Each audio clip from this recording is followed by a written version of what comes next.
Do you enjoy sewing with precuts? I love buying packages of 2.5-inch strips because less time cutting means more time sewing, and that's my favorite part. In this video, I have 5 great patterns for you to use those pre-cut strips. Welcome to True Blue Quilts, a place to enjoy, experiment, and excel as you quilt. Mention a jelly roll and people think of jelly roll race. Take a look as I make my own rainbow version of this fun pattern. I don't have a pre-cut jelly roll, so I just dug into my scrap bin of strips, and they're all cut 2.5 inches, and I sewed them together in groups of the rainbow colors. So I'm getting ready to sew a jelly roll race. This process usually takes about 45 minutes to make a jelly roll race quilt. So you start with one long strip, and jelly rolls are usually 40 different fabrics. And so that gives you about 1,600 inches to sew together. And you sew one long seam. So half of that gives you about 800 inches. And then you cut the fold and you fold it again and you keep sewing long strips. So I have a rainbow selection. I put them in order: red, orange, yellow. So we're about halfway here with my yellow pieces. I'm just trying to get them folded here in my lap. Not super neat, but just so that they're all right sides together, or not twisted. Like, see how I've got a twist going there? That's what I'm doing. I'm trying to untwist, and then I will basically fold it in half and make sure that it's smooth so that I can sew an 800-inch long seam. So I've got my rainbow selection, and I am going to take one end and the other, and then I'm going to carefully put that group of strips on the floor so that I can get sewing here. And like I said, I'm just sewing the long strip.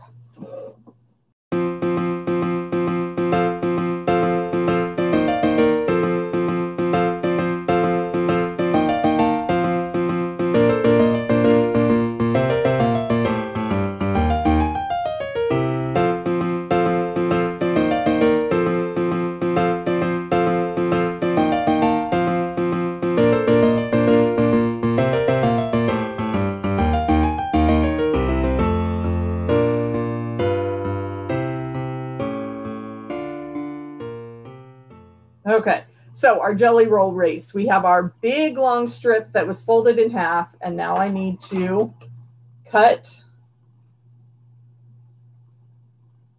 that piece. Cut on the other side of my seam as well. And if you wanted to take the time to iron that, I do not at the moment. I tend to iron as little as possible. I just need to find the other end where I started my jelly roll. And we are going to open that up and match those ends together. And then we are going to sew again.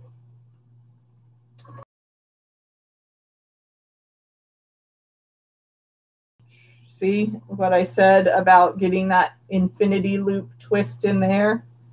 So where do I want to go? I will just come out here to the end and have a little bit of show and tell before I start the next round. I did see a chart at one point that said how many you know, how many times you fold it and how big your quilt would end up. So if you were shooting for a specific size, you would be able to do that. And I'm going to run out of thread here too. Get those extra bits away. So I started at one end with the purple, red, yellow, green, and I've got the blue and the orange. Start with that blue and green together. And here we go, round 3.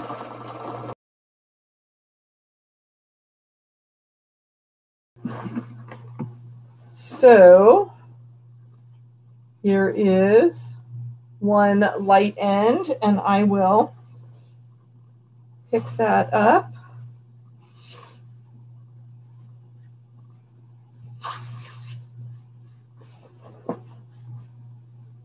And match those together.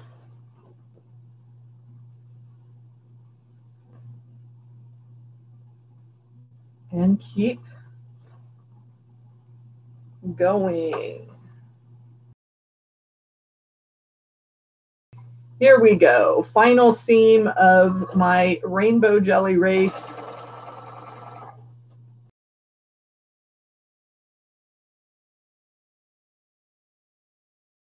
Here is the jelly roll race.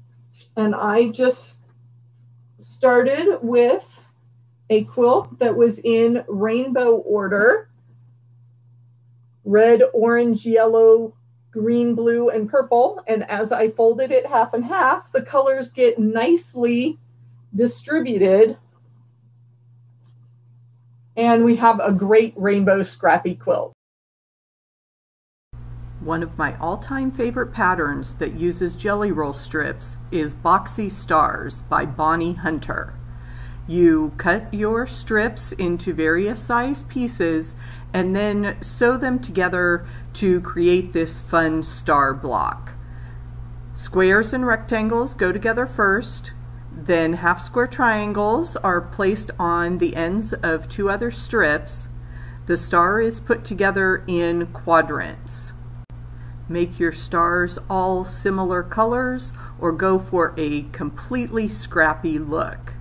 In this quilt, I added sashing and corner stones for a great scrappy charity quilt. Create a 9 patch with squares cut from your jelly roll, and then use extra 2.5-inch strips to create a dancing border. Let's take a look. I've been working on a dancing 9-patch quilt, and you can see a couple of the blocks here. And I am ready to add a second border to the blue blocks. The red blocks, I made one sample block already that has 2 different borders, and I am getting ready to put these sashing strips, the second border, on with red. The pattern I developed I think looks better with the alternate color there with the blue blocks. So I've cut the strip the same size as my 9 patch, and I'm going to finger press. So I've got my first piece on, and then my second piece, as I match up my fabrics here, I'm just going to turn 90 degrees and sew to the next side. The layout I chose uses 18 blocks total, 18 9 patches, so I'm using 12 red and 6 blue in my layout. It's going to be an on-point quilt. So I started with the width of my block. That was the first piece. The second piece was the width of my block plus the width of my border, and you do that on sides 2 and 3. And then side 4 is the full width of your 9 patch plus 2 borders. So that's going to be my biggest piece there on that 4th side. I made the center 9 patch blocks, and then I added a border of yellow fabric, and I tilted my ruler to offset that 9 patch center in the block. And today I want to do the same thing after you can see I've attached the second border. So I have a blue center, the yellow sashing, and then I've added another round of red to go with the blue blocks. So I'm going to cut the second border here, and I'm using a 12.5-inch ruler. So if I was just trimming up my 12.5-inch blocks, that would be easy to do, but I want to tilt them. I want to make my blocks dance. So to make this process a little bit easier, I'm going to have to tilt my ruler, and I've decided that 10.5 inches is the best size to work with for my planning here. So I've just taken some masking tape, and I'm going to put it right down there by that 10.5 inch mark, and come down here to my corner. You certainly could fill that in. I don't want to use that much tape, but I do want to have that visual reference there, because I tried this trimming exercise just so I could, you know, make sure my brain was functioning with helping me get to where I wanted. And I want my block to dance, and I want to continue with the way it's tilted. I want it to tilt to the left. You could tilt things left and right and give your quilt a lot of movement, but I want that to stay tilted left. So what I am trying to do is I'm trying to visualize everything here, as well as keep my seams big enough so that the block doesn't look too scrunched in there. Keep this with my original plan, and I think we're okay here. So I'm going to start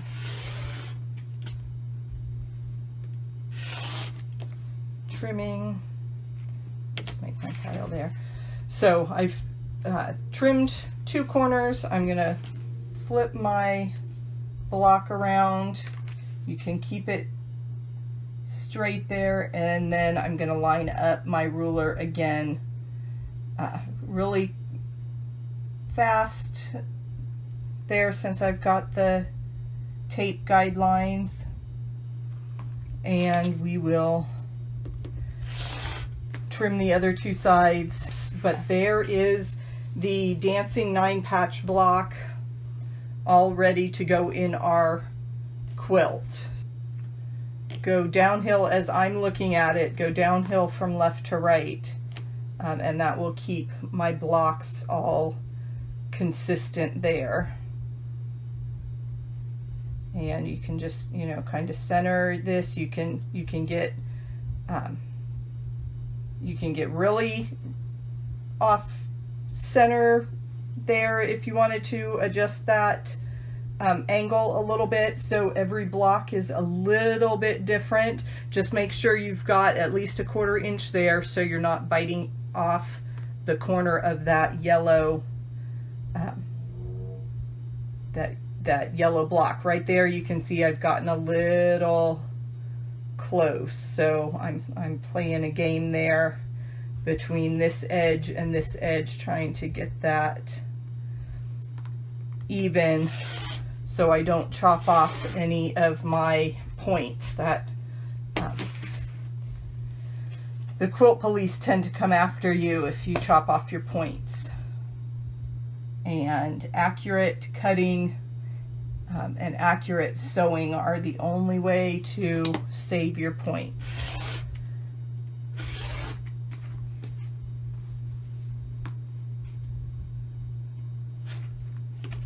I've been doing a lot of cutting with the same blade, so you can see there I've got plenty of fabric on these corners, so we're not going to chop off any points. We'll just have some wider borders there.